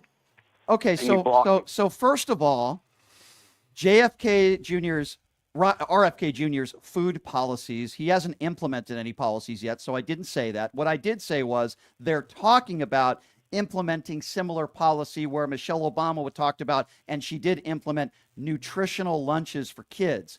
So that's why I brought that up, which is very factually accurate. Number two, why would your retort be attacking Michelle Obama's looks? Why would you call her a man? That's my question to you. Because I was trolling on the internet. Okay, so you can call might get me. blocked. Okay, but you can call me names. You could call me a libtard. You can call me an idiot. That doesn't bother me at all. Why would you call Michelle Obama a man? Just saying you're a troll. Like, for example, if somebody, I'm not saying you did this, but if somebody, a white person, called a black person the N-word, and then their excuse to me was, "Oh, Brian, I was just trolling." That's not an excuse. You're attacking her on looks, and you think she looks like a man? Tell me where that comes from. Can I ask him a question? Can I ask you a question? No, I asked, does that make her a man because she thought like RFK? It had nothing to do with her looks. It had to do with her policies and the way she thought. I was making the troll that she had a man brain and not a woman brain. So are you making you're making the case that a man is smarter? Their brain is smarter than a No, woman? I wasn't making the case. I was making a joke. Okay, well, it was sarcastic. a very so it was a joke in poor taste. Can we admit that? That's fine. Can I ask you? Can I ask him a question? I'll take that. Okay, sir. Do you Yes, sir. consider yourself a conservative Republican or a right-wing MAGA? I'm a conservative Republican, but I did vote Trump all three times. Okay. Could you name like top three policies Well, my that top conservative one is the Republicans Futures adhere Act. to? The Future Act. What? From 2019. The Future Act, he said, from 2019. Tell us about the Future Act. The Future Act is it gives lifelong funding, so $250 million a year. No, it's $83 million a year or something per historically black college or university. That was Okay. Well, they're And that's for life. gone. Hold on. First of all, are you aware? The hold on. Futures Act is Are not you gone. are you aware that was implemented under Barack Obama? In the Futures Act of 2019 was implemented under who? Barack Obama, under his presidency, allocated He funds was to not black. president in 2019. I understand that. Listen to what I'm saying. Barack Obama is the one that started to implement money to black colleges. Donald Trump continued that policy. Yes, you are correct.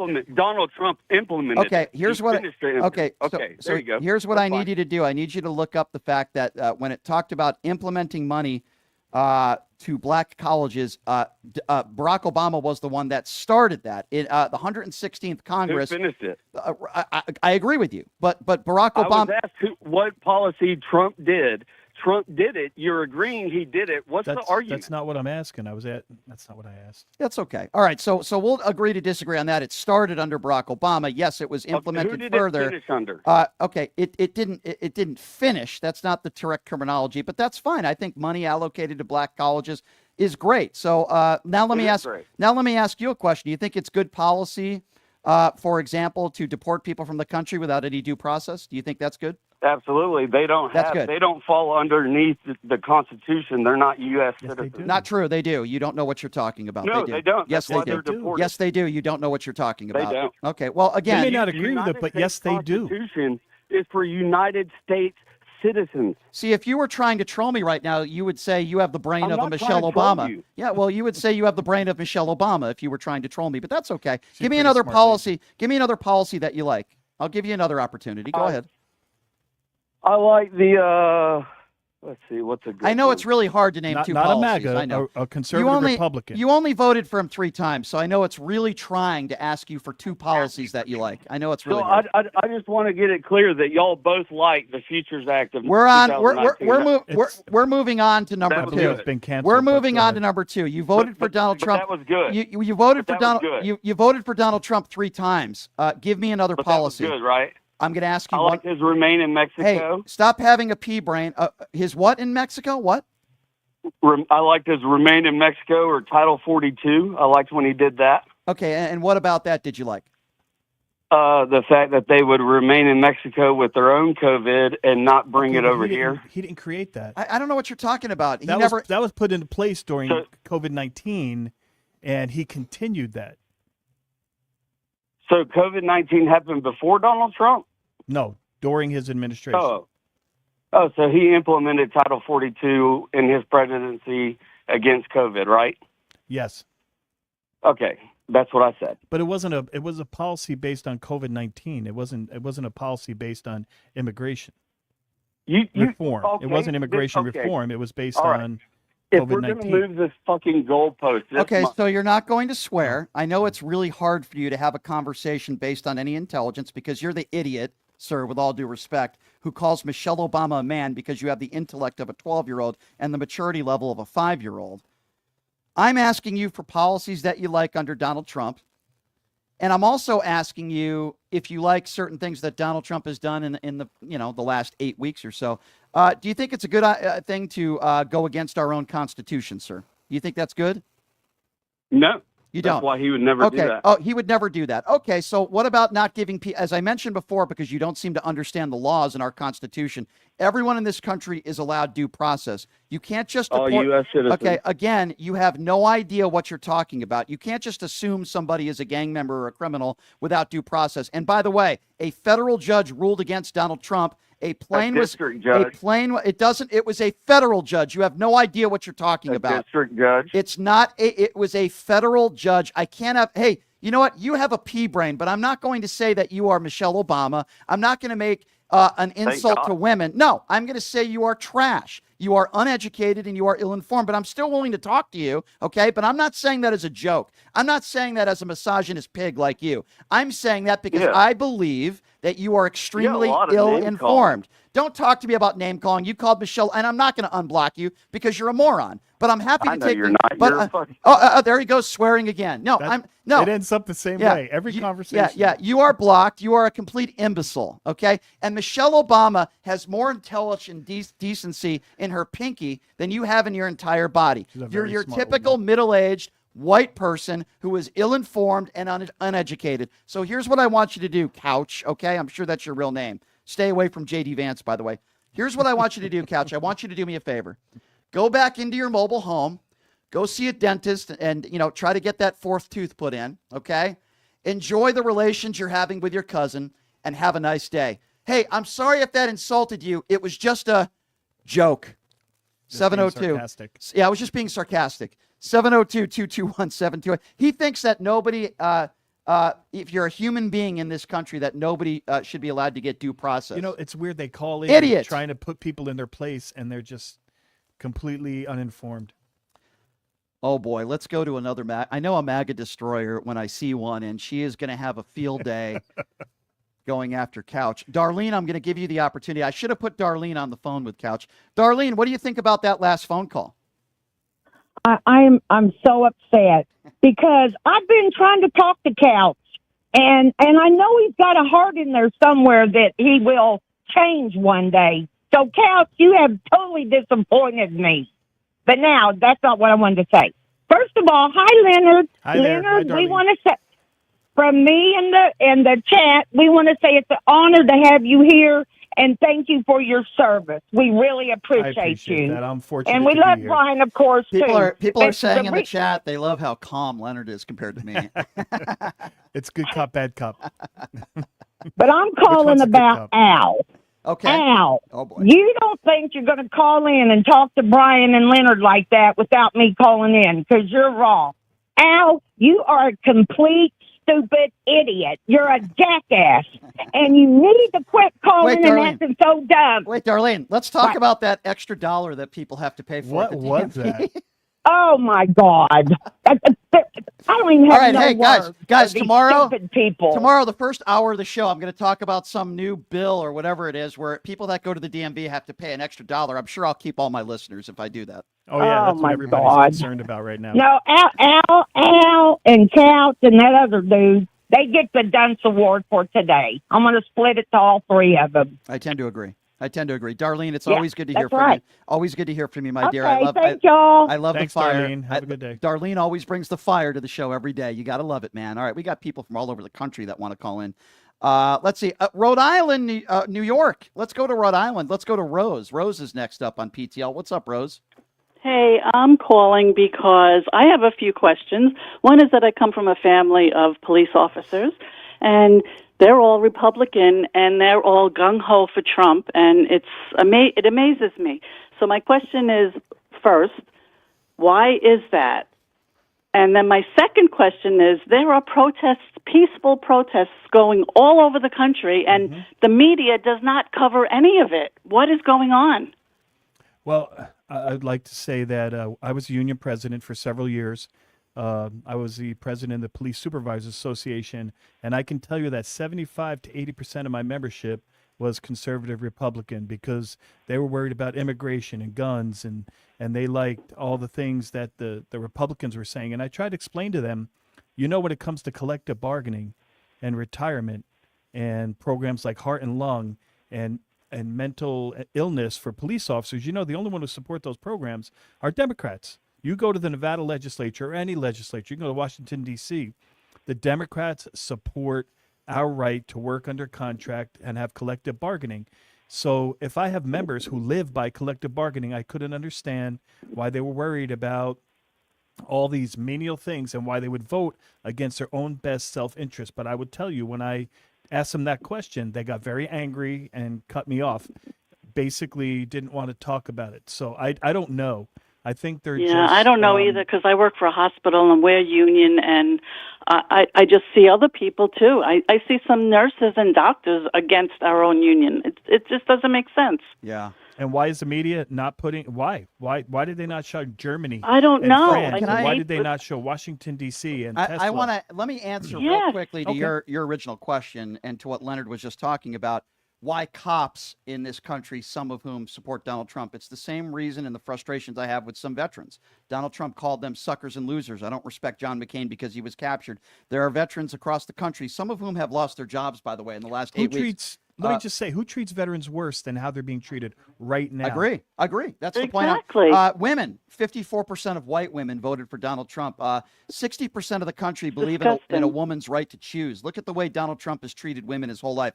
So I think a lot of people in this country vote against their self-interest. Many of them are ill-informed and uneducated. And then when and stubborn about it. I agree. You give them facts, they don't even want to hear it. Not only do they not want to hear it, but they see it as some sort of attack, my dear. It's a very good question that you ask, and I ask myself the same question, and I talk to these people every day. You stay strong out there in Long Island, and I appreciate your phone call. 702-221-7283. Let's go to Andrew, who's calling out of Georgia. Hello, Andrew. Hey, how's it going? Good. Hey, so I'm a conservative, but I didn't vote for Trump in 2020 or 2016 or 2024. Mm-hmm.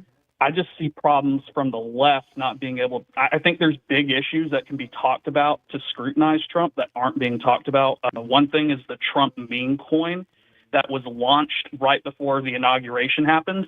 Now the SEC's gray on these areas, but he made $100 million in the fees alone. But then now they're talking about almost $1 billion just off of rug pulling these people. Why is there no Democrat going on the floor? And I know maybe it's not an actual law that he's broken because the SEC once again is loose on that. But why isn't there any scrutiny?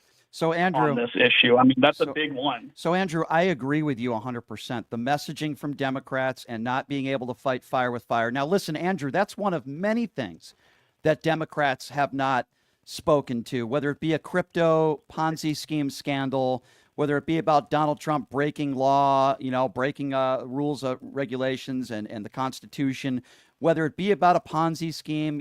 There's a lot of things that they can be speaking of that if they do bring it up, they're not talking about it enough and they're not being forceful about it. Let me give you an example, Andrew and Leonard, of what I'm talking about. So you recall when Donald Trump a few weeks back brought up the idea of a $5 million gold card. It's so stupid. It's like you have some sort of strip club card that gives you in and gives you access. Like, it's so dumb, the gold card. It's so weird. But anyway, you guys remember that, right? $5 million he wants to charge people. Yeah. Okay. If I'm the Democrats, I hold a press conference the next day and I say, if you buy one of these gold cards, when we are back in power, we will deport you. And we're going to keep your money. And you're not going to get a refund. Like, it's not hard if Democrats can fight fire with fire. But that's just another example, Andrew, and I agree with your example.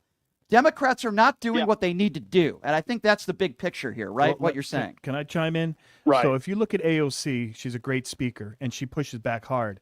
Jasmine Crockett pushes back. Hakeem Jeffries is a great speaker, doesn't really push back that hard. But if you listen to their 2, 3, 5-minute speeches, 10-minute speeches, they don't mention leadership, and that's what I'm disappointed in. Even AOC was asked the other day, would you primary Chuck Schumer? Would you bring that new youth to the Senate? Would you try to move that? And you know what? She wouldn't answer. So they're trying to keep their jobs, but they're not really doing their jobs. Well, when Hakeem Jeffries, was asked, are you okay? Do you need a new change in leadership? Next question. Yeah, next question. That shows a lack of a backbone. And listen, I know that Chuck Schumer's getting beat up a little bit, but at the same time, I don't agree with him on the way he has voted for this GOP spending bill. I disagree with his assessment, and I think he deserves some criticism. Go ahead, Andrew. I'll give you the last word here. Go ahead. Well, I'm just concerned with the right wing and where it's going. I mean, to be a conservative, you have to conserve things, and one of those conservative things is money, and they're not caring about the budget. Trump wants a $4 trillion raise on the debt ceiling, and yet he's talking about cutting people out of the jobs. I think it's just an AI takeover at this point. He wants to get rid of these people in the administration and then replace it with AI that Elon's supporting. Andrew, is it fair to characterize you as kind of a Reagan Republican? Is that He is. Is He's that a fair? true conservative. I would say just traditional, like conservative. Reagan spent money where he shouldn't, but I mean, we have to get down to a centrist kind of viewpoint where I think even Democrats should come to the aisle and say, look, we have to budget, but with Trump doing it with Elon, it's a centrist government where it's only the executive through executive orders cutting these people out of their jobs. We need to get Congress in a room and get to a compromise. Andrew, we don't need. Yeah. Andrew, 9 or 10 years ago, before Donald Trump went into public office or ran for president, I had plenty of Andrew-type conversations like this, and they were respectful. We didn't mean that we agreed on everything, but they were reasonable people. You sound like a very reasonable person. And I feel like ever since Donald Trump took office, there are less Andrews in the world, and there are more Marjorie Taylor Greens. Would you agree with that? I completely agree, because in 2016, Trump was very different. He got rid of NAFTA, replaced it with USMCA. His foreign policy, he did introduce tariffs at that point, but they were incremental. And Joe Biden actually took many of those tariffs and kept it the same through his administration. Mm-hmm. This new administration is hijacked. I think it's by Peter Thiel and Elon Musk. Correct. And these types that want to create a technocratic. Agree. Andrew, did you vote for Kamala Harris, if you don't mind me asking, and Joe Biden? No, I abstained because I can't support either side. Okay, listen, I'm still conservative. I don't think I am not going to chastise you for that. And as I've said to many of my friends, some of whom are Republican, conservative Republicans, if you said to yourself, listen, I can't vote for Democrats because I don't like their policies, I don't like this and this, but I also can't vote for Donald Trump for some of the reasons that you mentioned, I have respect for you for doing that. It's the people that voted along party lines, that voted for a 34-count felon liable abuser, that I lose respect for. Does that make sense? Can I make a quick point? Andrew, to me, you seem like somebody who truly understands the difference between a conservative Republican and a right-wing MAGA, because there is a huge difference. And that was what I was trying to bring up with the gentleman earlier. I was trying to get him to define what a conservative Republican is rather than a right-wing MAGA, and he was lost. He was completely lost. He didn't even know what I was asking. But thank you for calling. Yeah, thank you. Thank you, guys. Andrew, I appreciate you, my man. Please call back, because I definitely want to get your thoughts on what's going on here in this administration, and I do respect your opinion very much. Even though I might disagree with you and the fact that you sat it out, I'd rather you sit out an election and not vote for a wannabe dictator. I could talk to a guy like that all day. Oh, so can I. Chrissy went into the YouTube Super Chat. We're about halfway to our goal there on the YouTube Super Chat if you want to chime in, everybody. Chrissy says, if TDS is a mental illness, can we say the same about MAGA cultists? Yes, I think we can, Chrissy. I think that's a very fair point, and thank you for your donation. Also, go to pushingthelimits.live where you can buy merchandise and make donations there as well. Let's go to Will. Will is calling out of North Carolina. Hey, Will, what's going on? Hey, what's going on, Brian? Hey, I enjoy your show. Thank you. Yeah, I was calling because I got two things. First, I want to say when you interviewed the Proud Boys leader, Tazario, whatever his name was. Enrique Tarrio, yeah. I think you did a phenomenal job, and I liked how your technique of interviewing him. I think it was perfect. I don't know why people called in. They were like, you weren't aggressive enough, you weren't aggressive, because that would have been a self-destructive interview, and it would have lasted 10 minutes. So exactly. I like how you were able to get information out of him. That's first. Two, I'm a military veteran, and I'm an Iraq war combat war veteran, and I actually got to meet Michelle Obama. She came to Korea. They took us to R&R. They took us to Korea to meet her and Obama. That's a very good-looking woman. So for anybody say that's a man, this is the whole little man joke, you're out of your mind. If you meet her in person, she's a phenomenally, abnormally gorgeous woman. I was on a motorcade. I was on a motorcade with Michelle Obama when I was a reporter for CBS. This had to be at least 12, 15 years ago. And I'll give you a quick. First of all, I agree with everything you just said. I think she's a beautiful woman. I think she's absolutely awesome. But I was on a motorcade with her, and we stopped at a bagel shop before she was campaigning, and I believe she was campaigning for Hillary Clinton. So this was probably less than that, not that long ago. And I remember we stopped in a bagel shop. She took the time. There was a few photographers there, but she took the time to exchange pleasantries with every single customer there. Even one customer who said he didn't support, Barack Obama. And she was so pleasant to him, and she was so nice, and she was so cordial and so intelligent and eloquent. And then she spoke to the employees, and I thought it was the opposite of like when J.D. Vance talks to a donut shop owner. Yeah. It was an awkward conversation. Hey, how you doing? So what do you want to be? Are you going to college and all that? And they talked about, what degree this young lady wanted to pursue. And Michelle Obama gave her a contact to help her and gave a nice tip. Nice. And she was just so cordial, and she was so nice to me and members of the media. And I said to myself, wow, there's certain people you meet in life where you might see them on TV. Maybe it's somebody and you think, wow, she's really pretty. But then when you see someone in person, you're like starstruck by how beautiful they are. To me, that was Michelle Obama. It wasn't just how attractive she is physically, but it was how intelligent she is. And that's why they hate her. And that's why they hate her. Yeah. That's exactly why they hate her. Yeah. Exactly. Yeah. And thank you for your service, by the way.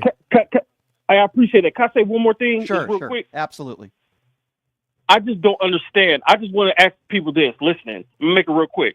Elon Musk is a private citizen. He has no resume, no history working with the government, no politics, nothing. He got in control because he donated $250 million to Trump's campaign. So in return, Donald Trump said, hell, you can just run my federal government. So basically, he has no legitimacy. So I'm asking the people right now, what if P. Diddy, a billionaire, gave Barack Obama $250 million? Or Barack says, you know what, P. Diddy, go over and take control. Let's be honest. What would white people do then if they saw P. Diddy firing a bunch of white military veterans from the federal government? What would white people do then? I'll answer your question with a question. What do you think would have happened if all those people who stormed the Capitol on January 6th were black?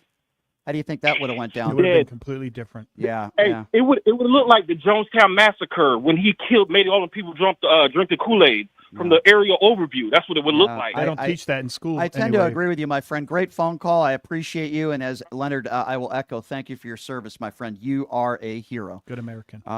JD, Christy on the YouTube Super Chat, thank you for your donation. 702-221-7283. Let's see here. Let's go to Sally, who's calling out of Louisiana. Hey, Sally, what's going on? Well, I'd like to address, first of all, this is the first time I've heard your program, and I really like it. Oh, thank you. I appreciate that. I ran across it, somebody, through a post that I sent out, and somebody liked it, and it came back with it. But while I'm talking with you, I'd like to address the lady who called a few minutes ago and was talking about all of the demonstrations that she doesn't see covered in the media. She's looking at the wrong media. Tell her, if nothing else, try Rachel Maddow at MSNBC. Yep. Because Rachel is thorough. She covers everything. Yeah. And she makes sure that if something's happening on a local basis, it's on her show. That's good information, and I try to do the best I can when listeners hit me up and want me to put out that same kind of information as I have. I can only speak to locally right now. Tomorrow, Ocasio-Cortez and Bernie Sanders and Stephen Horsford are holding how to deal with this oligarchy and how to fight it. Tomorrow in Las Vegas, they're going to be here, my dear. I'm so glad that you found the program. We're kind of... if nothing else, if I could say another word about Rachel. Sure. I fell in love with her way back when she was on Air America Radio. and realized that she had something that other journalists did not have. Yeah. Once I started watching her on MSNBC and actually did some research into her, she's not just a journalist. She has a master's degree from Stanford in politics. Well, I don't think anybody would disagree with you, my dear, and thank you for the call, that Rachel Maddow's an extremely intelligent person. I'll be honest with you, I don't watch a lot of her on MSNBC, but at the same time, I have a lot of respect for her. It takes a while to get to the point. Yeah, she's very intelligent. Listen, on Air America, they made some mistakes. It wasn't because they hired Rachel Maddow. It's because they hired some people that I do like, but they're just not radio people. All right, we only have a few more minutes here. Let's try to get to as many as we can. Let's go to Linda, who's calling out of Wisconsin. What's up, Linda? Hey, Brian. Hey, Leonard. Hi there.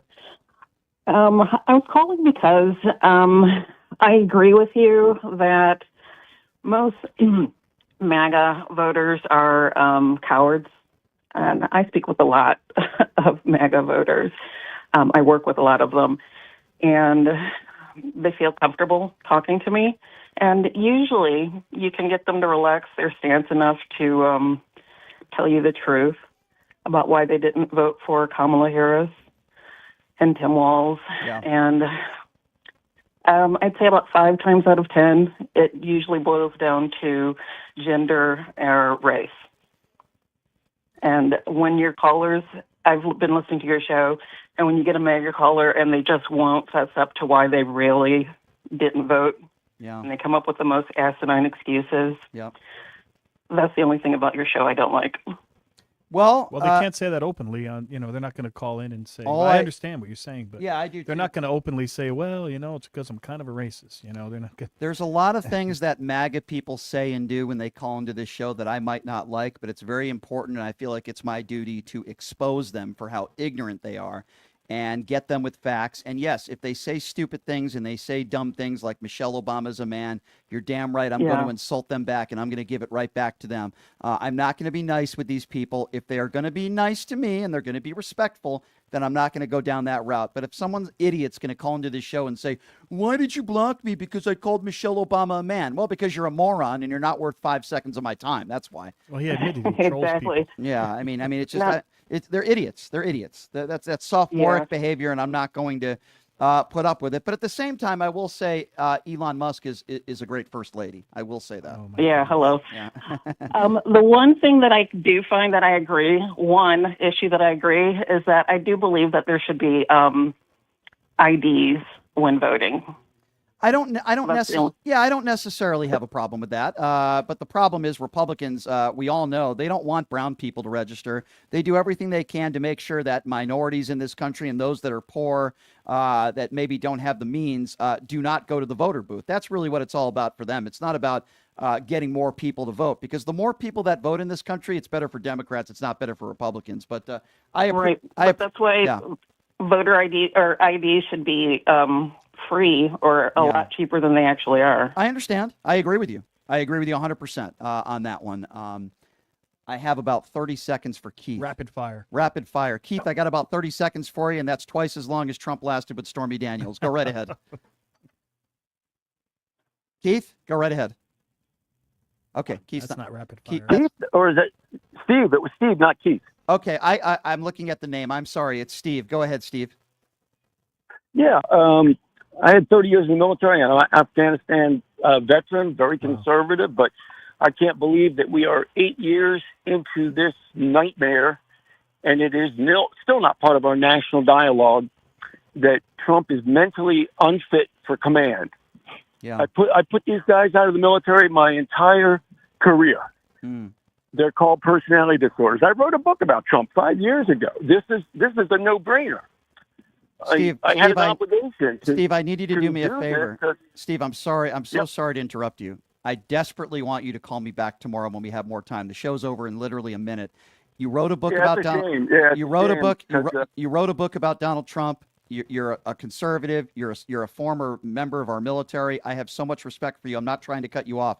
Please do me a favor and call me back tomorrow, and I want to give you as much time as you need. Thank you for your service. Okay, my friend, I'm sorry. We're just up against the clock. Please call back tomorrow, Yeah, Steve. yep. Okay, Okay, I'll can you try do to that? get in tomorrow Thank if, you. if they'll Thank take you. the call. Absolutely. Can- Steve, let me be very Would clear. it be too much self-promotion to give the name of my book? Quickly, go ahead. Go ahead. It's called American Carnage and Officer's Duty to Warn. Okay, American Steve Carnage. Is it on Amazon? American Carnage and Officer's Duty. Yes. All right. Well, you know what? I want you to call back tomorrow, and I'll be happy to talk a little bit more about your book. And thank you for your Thank service. you. I'm just up against the clock. Leonard, it's been a pleasure. Thank you so much for being here. Yeah, that was fun. A lot of fun. I want to remind all of you, we're in the YouTube Super Chat. People ask me all the time, how can I get more involved in the show? How could I help? This is an independently owned radio show. What does that mean? I'm not paid by a company. I own my own content. So in order to keep this show going and keep the team doing what we're doing here, we rely on good people like you. So what does that mean? What can you do? Besides subscribing to my YouTube page, which is at PTL Radio Show, we ask you go to my website.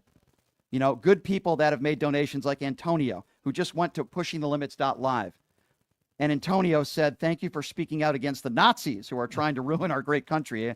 I tend to agree with you there. So you can go to my website. You can make donations, $5, $10, $20 a month. And also buy merchandise, pushingthelimits.live. Thank you to everybody in Thanks for having me, Brian. Absolutely. And thank you to everybody in the YouTube Super Chat. We have created quite a community here with PTL Nation, and it ain't changing. Trump supporter and one of the best poker players in the world, Elon Musk has retweeted him. Yes, Daniel Negreanu is going to be joining us on the show tomorrow for a good, spirited debate. Daniel's a good guy. He's a friend. I just disagree with him politically, so he's going to be joining us on the show tomorrow. Leonard, it is a pleasure always to have you on. You are also a hero, and I'm lucky to call you a friend. And by the way, your wife's cookies are delicious, by the way. I just wanted to put They that are. I love my wife's They cookies. are. I'm begging for more. Thanks for having me, Brian. Thank you for being here. We'll see you guys tomorrow, same time, same place. Have a great day, everybody. Hey, everybody, are you struggling to find a pizza place that reminds you of Brooklyn? That true blue New York style pie? Well, worry no more. Stallone's Italian Eatery Pizza is a knockout. We're located at 467 East Silverado Ranch Boulevard, just off of Premium Road, half a mile east of South Point Casino. Just